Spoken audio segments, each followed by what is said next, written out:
الله وبركاته. إن الحمد لله نحمده ونستعينه ونستغفره ونتوب إليه أشهد أن لا إله إلا الله وحده لا شريك له وأشهد أن محمدا عبده ورسوله الذي لا نبي بعده أما بعد.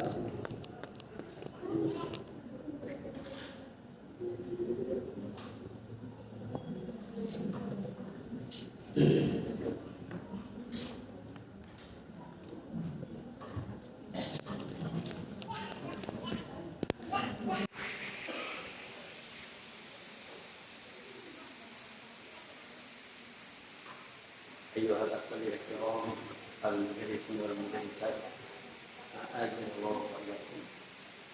الحمد لله والشكر alhamdulillah. Pada kesempatan ini kita dapat bermajlis di majlis ini, semoga dirahmati oleh Allah Subhanahu wa taala. Shalawat dan salam semoga akan tercurahkan kepada Nabi kita yang mulia Nabi Muhammad sallallahu alaihi wasallam, kepada keluarganya, kepada para sahabatnya, serta kepada pengikut yang setia sampai yaumul qiyamah. Kita akan melanjutkan kembali pembahasan kita di kesempatan pertemuan kita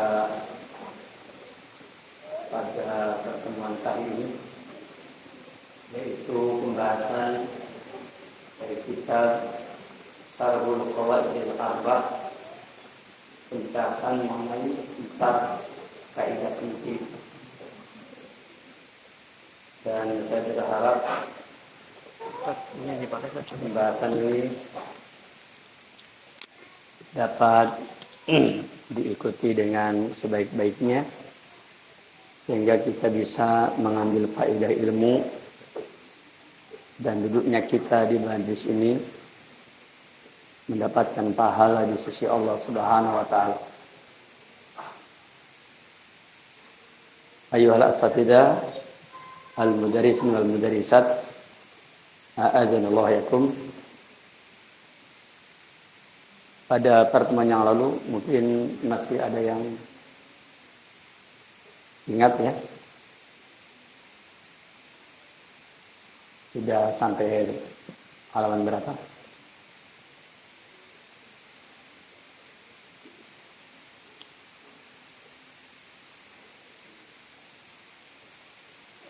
Halaman 8 ya.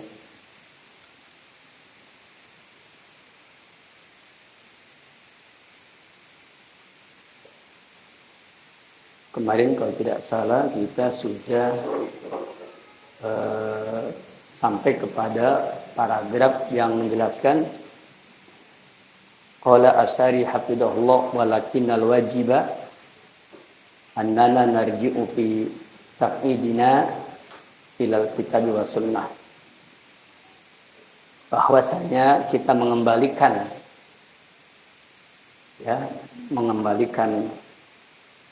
pengokohan akidah, kaidah-kaidah kita kepada kitab dan sunnah. Liyakuna hadat taqidu taqidan sahihan saliman ma'khudan min kitabillahi wa sunnati rasulihi sallallahu alaihi wasallam, supaya penetapan kaidah ini merupakan kaidah yang sahih, yang selamat, yang diambil dari kitabullah Al-Qur'anul Karim dan sunnah Rasulullah sallallahu alaihi wasallam. Wasiyama fi hadainil amrainil azimain, terutama di dalam dua masalah yang agung ini, yaitu masalah at-tauhid, at-tauhid wa syirki dan kesyirikan. Kayaknya sampai di situ ya. Barakallahu. Silakan, siapa yang bisa menjelaskan kepada saya apa itu tauhid Bebas sajalah, pakai bahasanya bebas. Antum bebas kalimatnya apa saja, pakai bahasa Arab boleh, bahasa Indonesia boleh. Pakai pemaparan bebas, tidak apa-apa. Siapa yang tahu apa itu tauhid, apa itu syirik?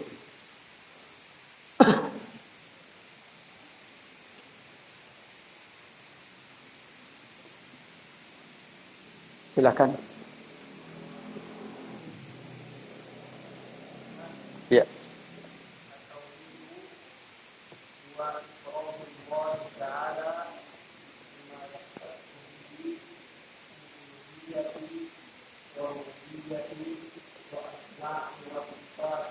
Sok terjemahkan.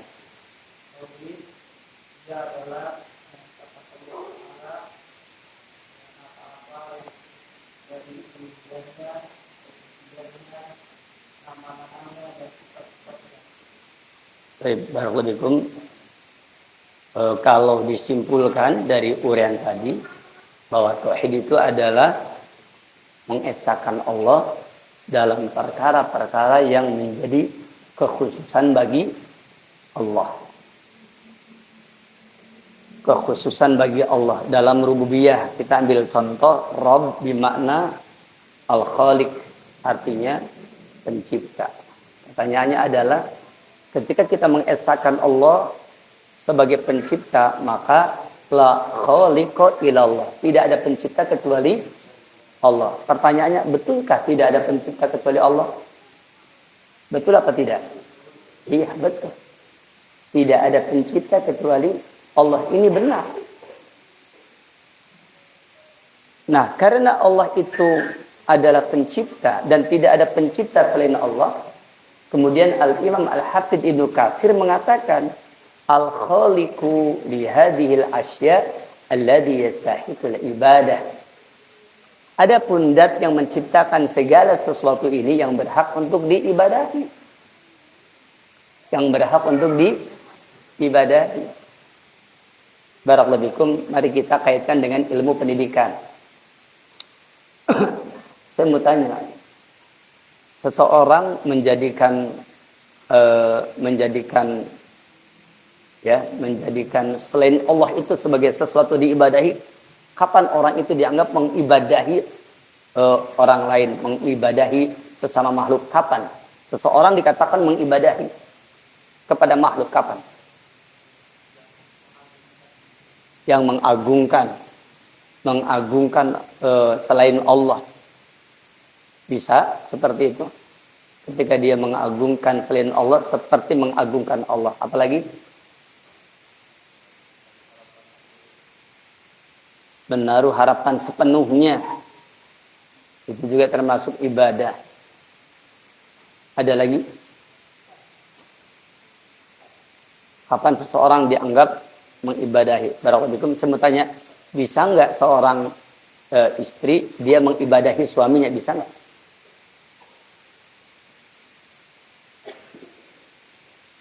Saya ulangi lagi.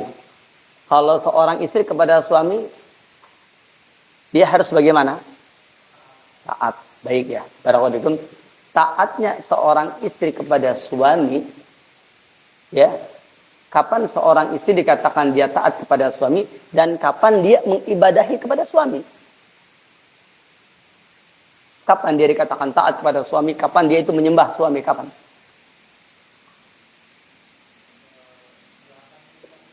Menjalankan perintah suami maksudnya? Walaupun bertentangan dengan ketetapan Allah dan Rasulnya, begitu?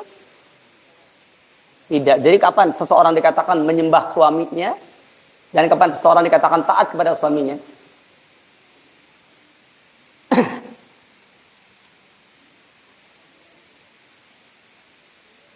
Antum bebas, silakan jawab sesuai dengan yang antum ketahui, tidak ada masalah. Bebas kok. Ya. Bahasanya biar antum bisa mengungkapkan sendiri. Seseorang itu dikatakan dia menyembah suami kalau dia melebihi dari dawabit ketentuan taat kepada suami. Taat kepada suami yakni yang sesuai dengan ketetapan Allah dan Rasulnya, seperti itu. Dan sepanjang dia tidak bermaksiat kepada Khalik, kan begitu. Kata Rasulullah SAW, la maksiata, la ta'ata li makhlukin fi maksiatil khaliq. Berarti kalau bermaksiat kepada khaliq itu bukan ketaatan. Kalau seseorang taat kepada suami dalam rangka maksiat kepada khaliq itu bukan ketaatan. Barakallahu fikum, kita berada di lembaga pendidikan. Saya mau tanya, di lembaga pendidikan kita harus taat kepada siapa? Pimpinan. Pertanyaannya, apakah ketaatan kepada pemimpin itu sama seperti ketaatan kepada Allah dan Rasulnya? Apakah taat kepada Allah itu mutlak? Apakah taat kepada Rasul itu mutlak? Apakah taat kepada pemimpin itu mutlak? Tidak. Sepanjang tidak bermaksiat kepada Khaliq. Tidak bermaksiat kepada Khaliq, maka dia taat. Kalau bermaksiat kepada Khaliq, tidak ada kewajiban taat. Begitu. Tidak ada kewajiban taat ketika bermaksiat kepada Khaliq. Maka bicara tentang tauhid yang tadi diterangkan definisinya, itu ada tauhid rububiyah. Di antara makna Rabb, dari 4 makna Rabb diantaranya Rabb itu di makna Al-Khaliq, Rabb itu di makna Ar-Razik, Rabb itu di makna Al-Mudabbir, Rabb itu di makna Al-Malik. Maka dari 4 makna ini salah satunya adalah Al-Khaliq. Ingat baik-baik, pimpinan kita itu bukan pencipta kita.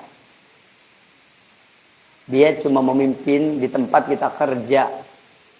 Jadi kalau pimpinan kita memberitakan kepada kita untuk bermaksiat kepada Khaliq, ya, dan kita ridho dengannya, maka itu masalah.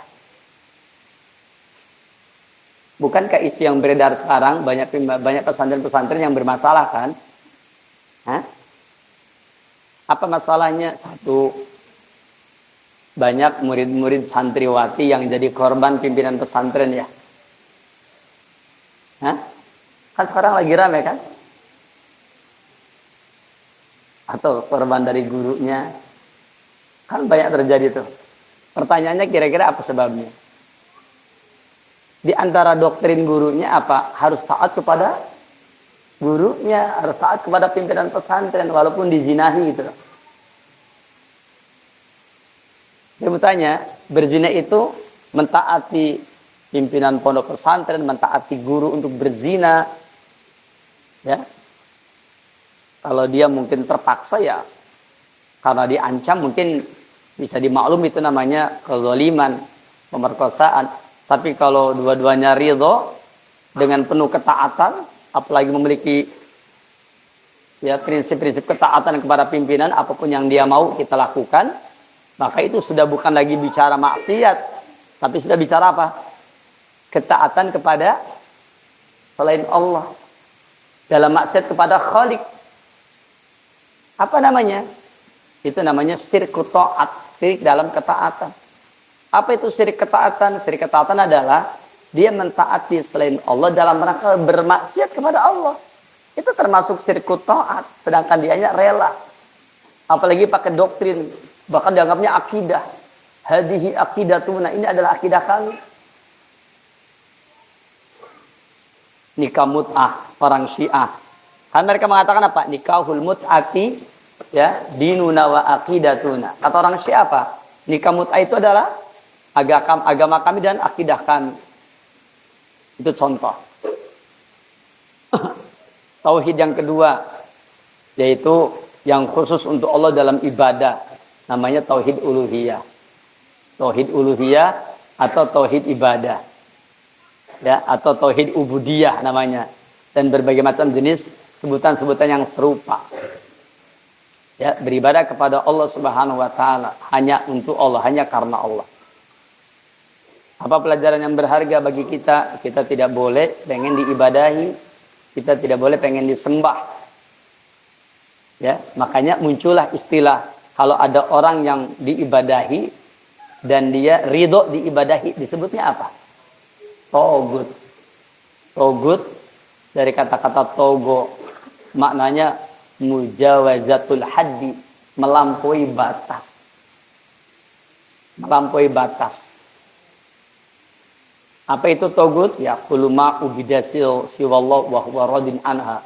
Semua yang diibadahi selain Allah dan dia ridho diibadahi. Itu togut. Dan disebut diibadahi ya karena orang tunduk dan patuh kepada dia. Al-khudu, tunduk, al-inqiyad, ya, patuh kepada dia. Dengan tanpa reserve. Demikian. Ini menunjukkan bahwa kita juga sama ketika kita berada di satu tempat yang di sana ada pimpinan kita yang kita harus patuh. Tapi jangan lupa ketaatan kita kepada pimpinan, ya ketaatan kita kepada atasan itu tidak ketaatan mutlak, tetapi ketaatan yang dibatasi dengan kaidah la ta'ata li makhluqin fi ma'siyatil khaliq, innama ta'atu fil ma'ruf. Tidak ada kewajiban taat ya ketika bermaksud kepada khaliq.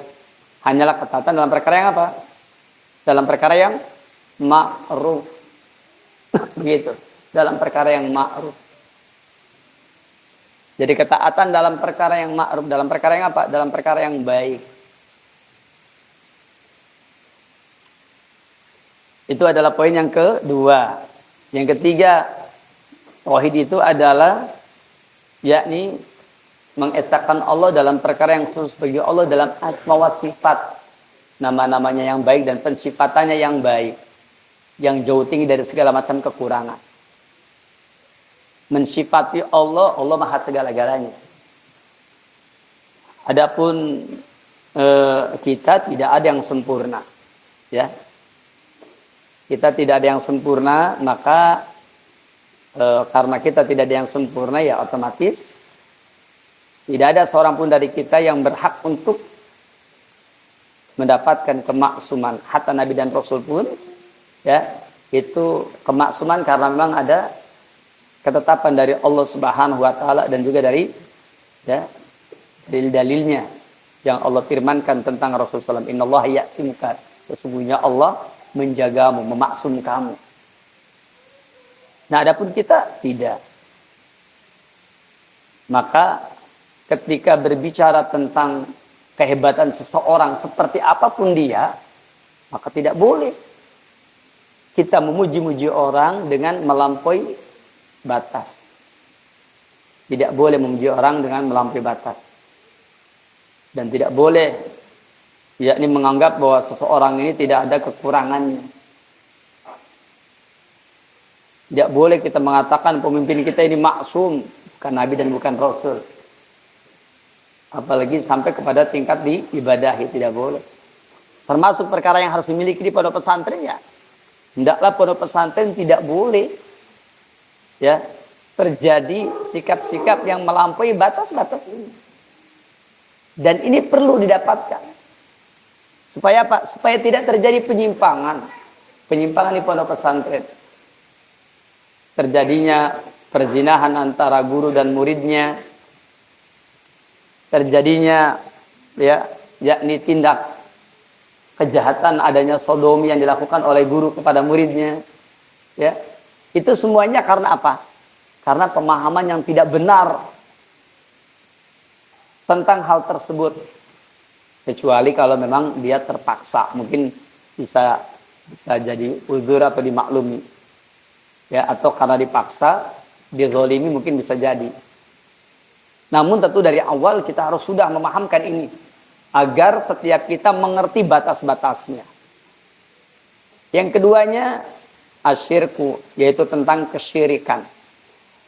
Tadi sudah kita bahas bahwa dua perkara yang terpenting ini adalah yaitu tentang masalah tauhid dan kesyirikan. Karena syirik adalah di tauhid, maka tentu contohnya tidak jauh berbeda. Berikutnya, kemudian wasyaikhu rahimahullah, silakan antum lihat di PDF-nya ya. Ini punya semua kan? Ada di situ. Coba dilihat supaya bisa ada yang dilihat biar tidak ngantuk. Ya. Para ustadzah, para guru, mudarisat, ibu guru, silakan lihat ya. Untuk sementara ngobrolnya dihentikan dulu, Bu.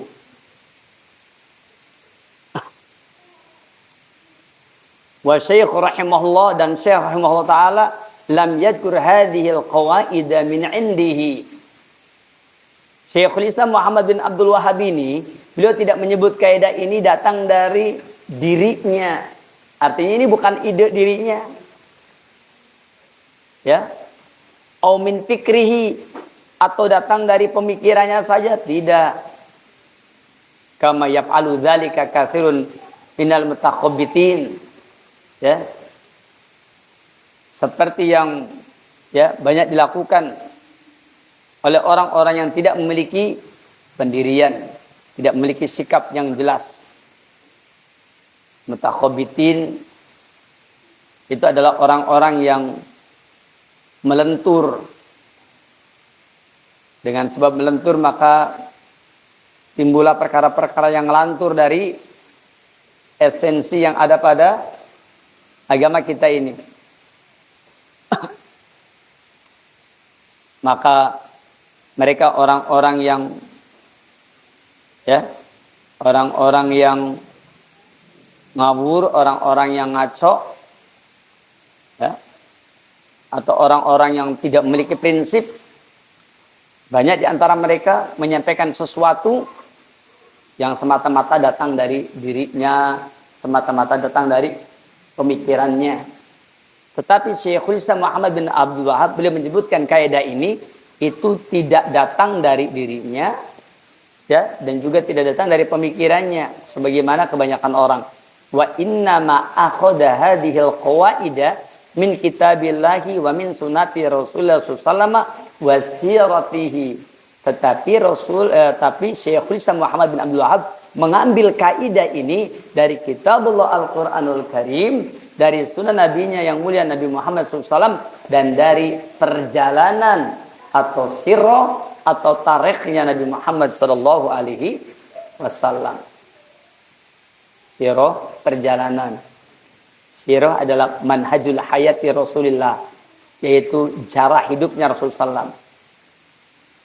Dari sini kita tahu bahwa sebenarnya kaidah apapun yang kita lahirkan, kaidah apapun yang kita kemukakan, itu harus merupakan resume, merupakan buah pemikiran yang terlahir dari dalil dari kitab dan sunnah Rasulullah SAW, dan juga perjalanan kehidupan Rasulullah SAW.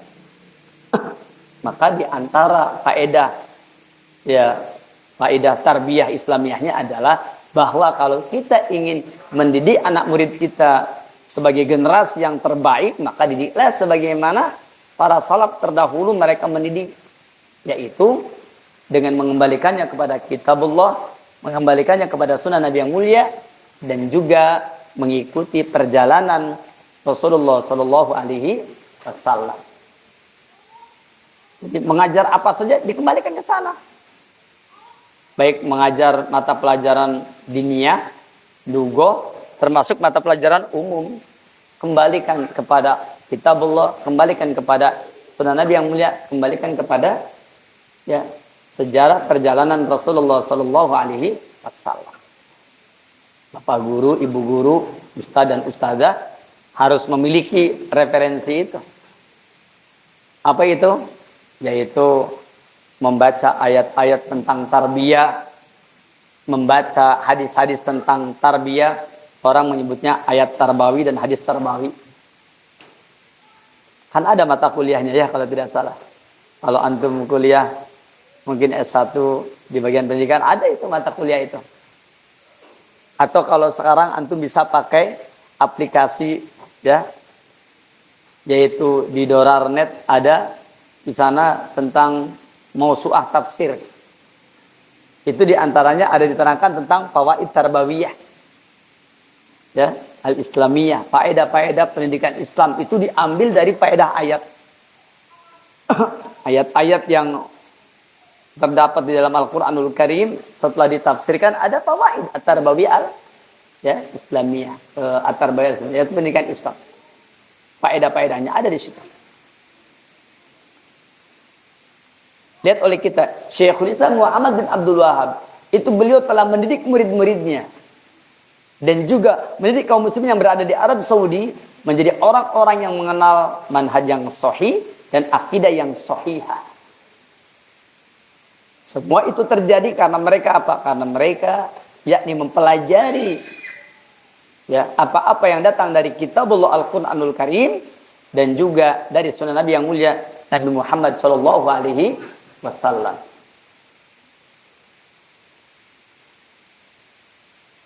Nah, ini paragraf yang ini ya.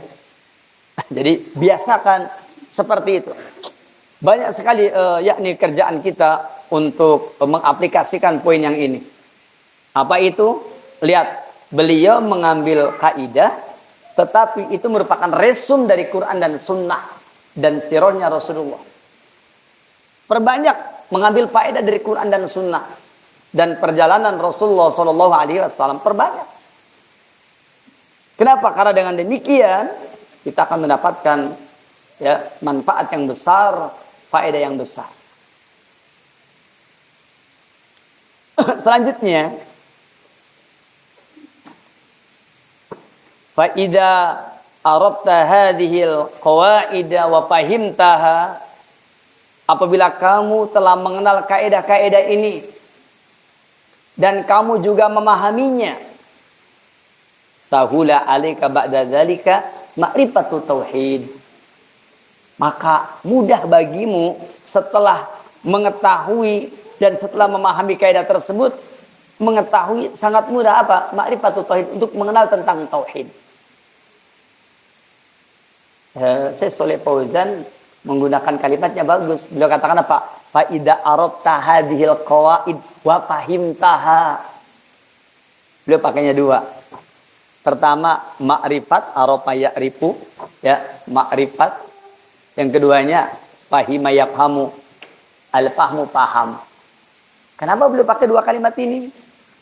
Kalau berbicara tentang al-ma'rifah, kan kata para ulama, al-ilmu wal ma'rifah. Ilmu itu adalah al-ma'rifah. Kita suka terjemahkan dengan pengetahuan. Yang keduanya al-fahmu. Kenapa beliau katakan al-ma'rifah, al-fahmu? Jawabnya, karena al-amal, mengamalkan sesuatu, itu mesti berpijak dari al-ma'rifah, mengetahui tentang suatu ilmu, dan al-fahmu, fahmul ilmi, memahami ilmu, fahman sahihan, dengan pemahaman yang benar. Makanya, saya Dr. Nasir bin Alu Abdul Karim Al-Aqal di dalam kitabnya Hajatus Shahwah ilal Fiqh fid Din, yaitu butuhnya kebangkitan untuk memahami agama dengan benar. Beliau mengatakan, ya, apa katanya? Kata beliau, untuk sampai kepada tafaquh fid din harus 3 tahap. Pertama adalah yaitu al-ilmu atau al-ma'rifat, mengetahui, ya, atau tahsilul ilmi, mendapatkan ilmu. Yang keduanya fahmul ilmi, memahami ilmu. Yang ketiganya al-amalu bil ilmi, yaitu beramal dengan ilmu yang sudah dipahami dengan pemahaman yang benar. Dan sekarang banyak orang-orang yang mendapatkan ilmu tapi pemahamannya belum benar, kemudian diamalkan, timbullah kekacauan dalam pengamalan. Kenapa? Ilmu yang diamalkan tanpa dengan pemahaman yang benar, ini akan menimbulkan kerusakan. Proses yang terjadi di FC, saya yakin prosesnya proses 3 ini. Kita kepada anak-anak kita bukan hanya menguasai yakni atau menguasai ilmu, atau bukan hanya mengetahui ilmu, bukan hanya hafal ilmu, tapi juga fahmul ilmi, memahami ilmu. Baru setelah itu apa? Beramal dengan ilmu, mengamalkan dengan ilmu. Ilmu yang sudah dipahami dengan pemahaman yang benar. Maka poin ini yang ditulis oleh Syekh Shalih Fauzan itu menunjukkan bahwa siapa yang dia sudah mengetahui kaidah ini, terus dia paham kaidah ini hakikatnya kemana, maksudnya kemana. Dan kaidah itu dibuat oleh para ulama bukan untuk menimbulkan makna baru, bukan untuk menimbulkan pemahaman baru, tetapi kaidah itu dibuat oleh para ulama dalam rangka memperjelas masalah. Kalau dulu ya, ketika kita baca hadis-hadis kita baca, itu kira-kira di hadis itu diterangkan definisi apa enggak? Rata-rata enggak terangkan definisi.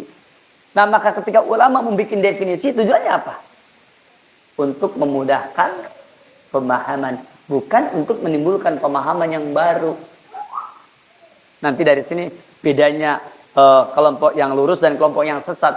kelompok yang lurus itu adanya takrif, definisi, itu untuk memudahkan pemahaman. Adanya taksimat, pembagian-pembagian, klasifikasi, itu untuk memudahkan pemahaman, bukan untuk menimbulkan paham baru. Orang ribut, tauhid dibagi 3. Tauhid rububiyah, uluhiyah, asma sifat. Lalu disebutnya apa? Tauhid trinitas. Orang-orang Wahabi memiliki tauhid trinitas katanya.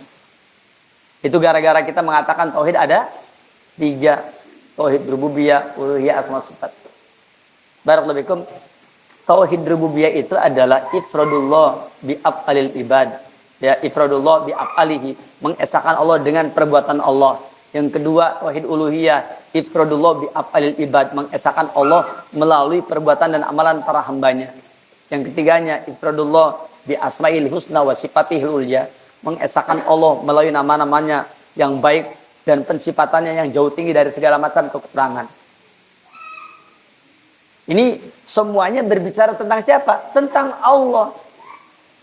Tauhid rububiyah tentang Allah, tauhid uluhiyah tentang Allah, tauhid asma sifat tentang Allah. Apakah sama dengan istilah Tuhan Bapa, Tuhan Ibu, Tuhan Anak? Sama apa tidak? Kalau Tuhan Bapa yang dimaksud siapa?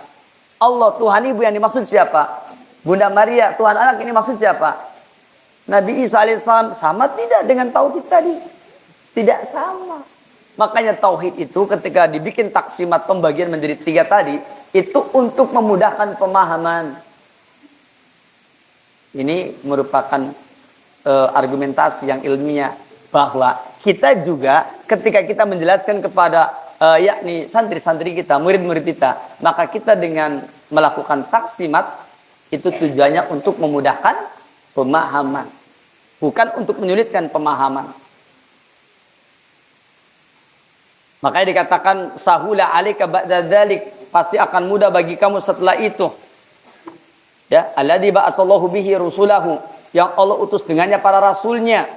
Wa anjala bihi kutubahu, dan Allah turunkan ya dengan sebab itu yakni kitab-kitabnya. Maksudnya Allah mengutus para rasul untuk mentauhidkan Allah. Allah menurunkan kitab-kitab untuk mengajarkan bagaimana mentauhidkan Allah. Dan itu esensinya. Makanya at-tauhid al-ghayah, al-ittiba al-wasilah. Tauhid itu adalah tujuan. Yang namanya ittiba itu adalah wasilah, jalannya, perantaranya, sarananya.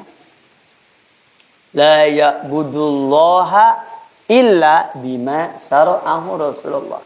Tidak boleh seseorang beribadah kepada Allah kecuali dengan apa saja yang Rasul mensyariatkannya. Beribadah kepada Allah adalah tujuan, dengan syariat Rasul adalah merupakan sarana, wasilah, perantara. Wa ma'rifatu syirki alladzi hadarallahu minhum, dan mengetahui kesyirikan, mengenal kesyirikan yang Allah telah memperingatkan darinya. Kenapa Allah memperingatkan kesyirikan? Jawabnya, kesyirikan itu adalah larangan pertama di dalam Quran. Sebagaimana ketauhidan adalah perintah pertama dalam Quran. Coba lihat dari surat Al-Fatihah sampai surat Al-Baqarah. Al-Fatihah 7 ayat pertama tidak berbicara tentang perintah. Yang ada ihdinas shiratal mustaqim, itu bukan perintah. Doa. Ihdinas shiratal mustaqim maknanya sabitna ala shiratal mustaqim, ya Allah teguhkan kami di atas jalan yang lurus.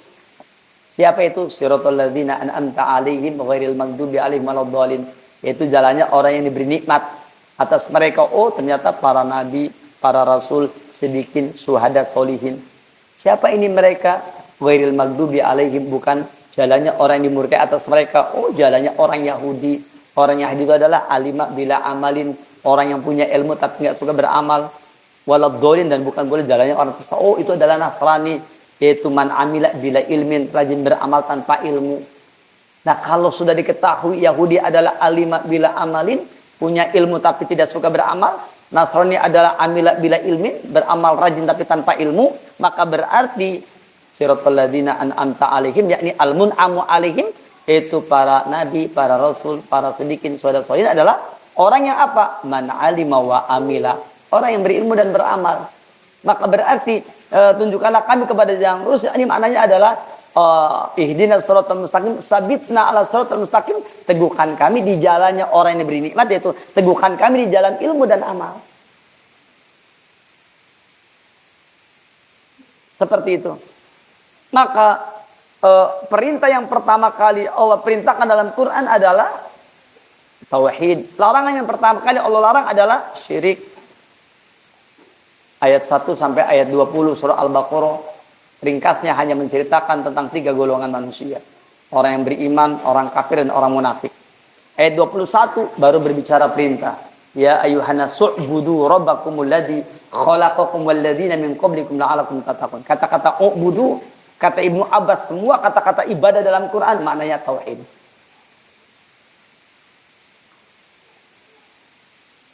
Kemudian ayat yang ke-22 ya. Yaitu setelah ayat yang ke-21, ayat ke-22 apa tuh? Ya ayyuhannas su'budu rabbakumul ladzi khalaqakum wal ladzina min qablikum la'alakum tattaqun. Terus alladzi ja'ala lakumul arda firasaw was samaa'a binaa'a wa anzala minas samaa'i ma'an fa akhraja bihi minat thamarati rizqan lakum fala taj'alu lillahi andada wa antum ta'lamun. Fala taj'alu lillahi andada. Kalimat fala taj'alu lillahi andada wa antum ta'lamun adalah asyirku, kesyirikan. Maka perintah pertama adalah mentauhidkan Allah, dan larangan pertama adalah menyekutukan Allah. Maka Syekhul Islam Muhammad bin Abdul Wahhab memunculkan satu kaidah. A'dhamu ma amarallahu bihi at-tauhidulillah. Perkara yang pertama yang paling agung yang Allah perintahkan adalah mentauhidkan Allah. Kemudian a'dhamu ma nahallahu anhu ya asyirku billah. Perkara yang paling besar, jangan paling agung. Kalau tadi paling agung, ini paling besar terjemahnya. Yang Allah larang adalah apa? Menyekutukan Allah. Wa bayyana khatarahu wa dararahu fid dunya wal akhirah, menerangkan ya, yakni bahayanya, dampak negatifnya, bahayanya, kemadorotannya di dunia dan di akhirat. Orang musyrik itu jangankan di akhirat, di dunia aja pusing orang musyrik itu. Mau pergi ke Bandung hari apa nih? Hari Sabtu nggak boleh.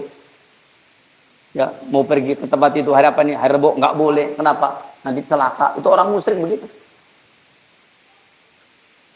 Kemudian wahada amrun muhimun jiddan, ini adalah urusan yang sangat penting sekali. Wa huwa, dan dia alzama ya.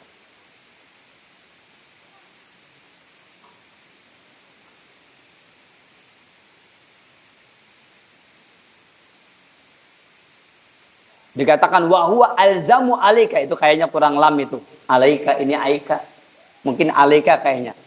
Wa huwa alzamu alaika, dan dia lebih mesti, lebih harus atas kamu min ma'rifati ahkami sholat. Itu kayaknya alaika ya. Sepertinya. Wa huwa alzamu alaika, dan dia lebih harus atas kamu min ma'rifati ahkami sholat, daripada mengetahui hukum sholat. Tauhid itu ya lebih wajib ya daripada mengetahui hukum sholat. Wa zakat, zakat, wal ibadat, dan ibadah, wasairil umuri diniyah, dan seluruh urusan agama. Li'anna hadha wal amrul awwali wal asas, karena ini adalah urusan yang pertama dan al asas, prinsip.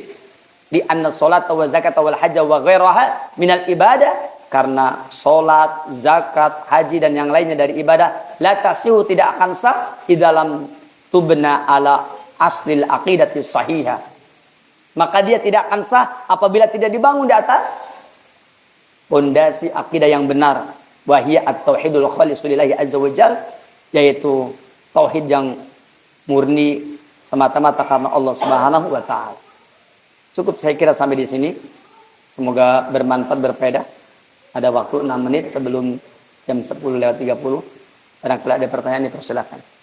Wassallallahu ala nabiyina Muhammadin wa ala alihi wa sahbihi ajma'in wa akhir da'wana alhamdulillahi rabbil alamin.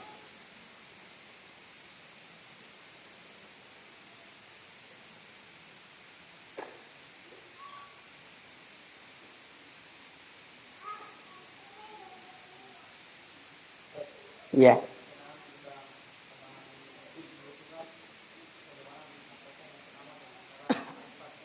Nah,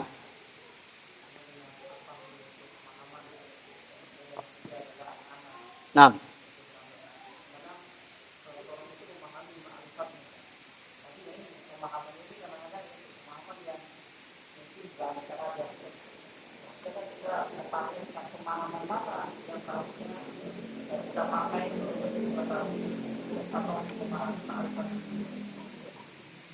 Barakallahu. Pemahaman yang kita pakai adalah yaitu pemahaman orang yang pertama kali menerima ilmu. Saya mau tanya, siapa yang pertama kali menerima ilmu? Iya, para sahabat Nabi ridwanullah alim ajma'in. Walaupun terkadang Rasul pun juga ada pemahaman, ya. Karena apa yang Rasul katakan semuanya pemahaman terhadap Quran. Kata siapa? Kata Imam Syafi'i. Di mana di dalam kitab Tafsir Ibnu Katsir antum bisa lihat diterangkan bahwasanya ya kullu ma qalahu Rasulullah SAW mimma fahimahu minal Quran. Semua yang dikatakan oleh Rasulullah SAW itu adalah termasuk perkara yang Rasul pahami dari Quran. Berarti Rasul juga pemahaman. Apakah kita mesti mengikuti pemahaman Rasulullah SAW? Jawabnya iya. Kenapa? Karena memang Allah yang sudah berfirman, wa ma yantiqu anil hawa in huwa illa wahyu yuha. Bahwa Rasulullah SAW itu tidak suka berbicara dari hawa nafsunya, melainkan berbicara berdasarkan wahyu yang diwahyukan kepada dia. Dikatakan berdasarkan wahyu ini adalah al-ilmu. Dikatakan wa ma yantiqu anil hawa, al-hawa berarti adamul ilmi. Kalau bukan di atas ilmu itu namanya al-hawa. Kalau di atas ilmu berarti dia ya istinabul hawa. Paling persoalannya apa itu ilmu? Ya ilmu kalau kata Ibnu Qayyim al-Jauziyah, maqala Allah wa qala Rasulullah qala sahabat. Ilmu itu adalah apa yang Allah firmankan dalam Quran, apa yang Rasul sabdakan dalam sunnahnya, dan apa yang sahabat katakan dalam asarnya. Kalau menurut Syekh Abu Ubaidah Mas'ud Al-Salman dalam kitabnya Ad-Da'wah ila Allah bainal fikri wal wahyi, beliau mengatakan ilmu itu 5, yaitu nususul kitab, teks Quran, nususul sunnah, teks sunnah Nabi yang mulia. Yang ketiganya yaitu ijma para pemahaman dari khulafur rasyidin atau sunnahnya khulafur rasyidin. Yang keempat sunnahnya para sahabat Nabi. Dan yang kelima pemahaman dari 3 generasi terbaik. Dan semua 5 prinsip ini memiliki dasar dan pijakan dari Al-Quran dan sunnah Nabi yang mulia Nabi Muhammad SAW. Jadi kalau kita berbicara tentang ilmu berdasarkan 5 pijakan ini, itu ilmiah. Kalau tidak berdasarkan 5 pijakan ini, itu berarti tidak ilmiah. Apa itu? Mengikuti nususul kitab, teks-teks Quran. Nususul sunnah, mengikuti teks sunnah Nabi yang mulia. Yang keempat, yang ketiganya sunnah khulafur rasyidin. Yang keempatnya sunnah para sahabat Nabi. Yang kelimanya pemahaman 3 generasi terbaik. Itu namanya ilmiah. Lepas dari koridor itu, maka berarti dia kurang syarat ya secara ilmiah. Bagaimana pemahaman kita? Mengikuti pemahaman mereka. Bagaimana kita memahami Quran? Mengikuti pemahaman Rasulullah SAW. Bagaimana kita memahami Quran? Mengikuti pemahaman para khulafur rasyidin, mengikuti pemahaman para sahabat Nabi, mengikuti pemahaman dari salafus saleh. Bagaimana kalau mereka bertentangan? Jawabnya diperiksa secara riwayat dulu, mana yang sanadnya sahih. Bagaimana kalau sahih semua? Ini sahih semua ternyata yakni penafsirannya berbeda-beda. Itu namanya anwa'ut tafsir, yaitu multi tafsiran dengan bermacam-macam. Maka semangat kita, ya ayyuhalladzina amanu dukhulu fis silmi kafah wa la tattabi'u khutuwatis syaitan. Hai orang beriman, masuklah ke dalam Islam secara keseluruhan, jangan mengikuti langkah-langkah setan. Innahu lakum aduwwun mubin, karena setan adalah musuh yang nyata bagi kalian. Maka berdasarkan firman Allah yang mulia ini diterangkan oleh Al-Hafidz Ibnu Katsir, kalimat udkhulu fis silmi kafah, udkhulu fis silmi kafah, udkhulu fi urul Islam wasara'ihi wa dalailihi, yaitu mengikuti ikatan Islam, mengikuti syariat Islam, mengikuti masuklah ke dalam ikatan-ikatan Islam, ke dalam syariat Islam, ke dalam dalil-dalil Islam seluruhnya. Maka sepanjang bisa dikompromikan dalil tersebut, maka kompromikanlah. Begitu caranya. Karena semangat kita mengkompromikan dalil, bukan membenturkan dalil. Ketika kita tidak mampu, dengarkan bagaimana para ulama mengkompromikan. Ikuti, yakni komprominya para ulama.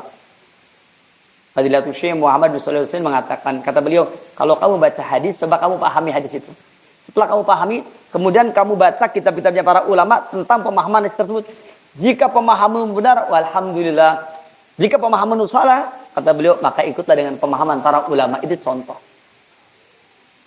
contoh bahwasanya bagaimana seseorang memahami suatu persoalan, memahami suatu dalil. Seperti itu. Demikian wallahu taala a'lam.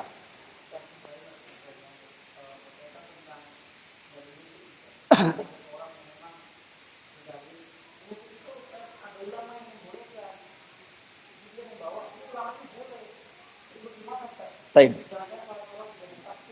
Iya. Barakallahu fikum. Yang namanya ada ulama, ulama kan bukan dalil. Ya kan? Ulama kan bukan dalil. Datangkan dong dalilnya yang menunjukkan musik itu ya halal dan dibolehkan. Mereka kan bilang, tapi kan itu ketika hari raya ada anak kecil jariah mereka gembrang-gembreng begitu kan? Menabuh rebana, menabuh duf, itu kan juga dalil. Jawabnya, dalil itu sifatnya terbatas. Kalau ada dalil yang bersifat qauliyah dan bersifat umum tentang haramnya musik, kemudian ada dalil terbatas pada tempat-tempat tertentu, itu disebutnya rukhsah. Kapan kita boleh yakni mendendangkan musik berupa rebana, yaitu duf, ya, genjring dengan tanpa icik-icik, ngerti icik-icik? Tanpa kecrek gitu kan? Boleh tidak? Boleh kapan? Ketika pernikahan, boleh. Yang keduanya ketika apa? Ketika hari Idul Fitri ada. Kalau antum penasaran pengen main genjring, boleh antum gendringan tuh. Kalau hari Idul Fitri sudah ada, barangkali penasaran barangkali. Tapi ingat ya, dadakan bukan didikan. Paham dadakan? Bukan didikan. Jadi nggak boleh antum latihan. Kita latihan dulu untuk tanggal 1 Syawal, nggak boleh. Pokoknya dadakan. Ya. Jadi nyanyi apa? Terserah, yang penting di dalamnya syair-syairnya tidak boleh maksiat kepada Khalik. Waduh, susah juga dong. Ya kalau susah ya sudah, berarti antum nggak usah main begitu. Pengen gendringan, penasaran, boleh. Nanti kalau saya nikah yang ketiga insya Allah. Ya barangkali gitu. Nanti kalau saya punya istri lagi, antum genjringan, boleh nggak apa-apa, dibolehkan. Ya dari SK menghadiri pernikahan Ustaz Ahmad Tonarin. Ya, yang ketiga, yang keempat semuanya boleh nggak apa-apa. Antum genjringan, penasaran itu, boleh apa tidak? Boleh. Atau Idul Fitri nanti, Idul Adha, kita genjringan, boleh. Tapi jangan lupa, jangan ada icik-icik ya, jangan ada kecreknya. Asli loh, ya. Lagunya apa Ustaz? Terserah antum. Waduh, bagaimana kalau Manduma Jazariyah saja? Ya sudah itu saja. Ya? Atau Manduma Tufatul Atfal, boleh nggak apa-apa sih. Barangkali susah antum cari lagunya itu kan. Cari syairnya, tahu. Ya. Atau Manduma Bekuniah, boleh nggak apa-apa. Ya. Ya daripada mandumahnya nyanyian-nyanyian recehan, picisan itu kan. Yang bertentangan dengan syariat begitu. Ini bagi antum barangkali yang penasaran ingin, ya, karena tangannya segala retek begitu kan, ya. Silakan, ya, dengan nabuh rebana begitu boleh seperti itu. Begitu barangkali ya. Demikian Allah taala a'lam.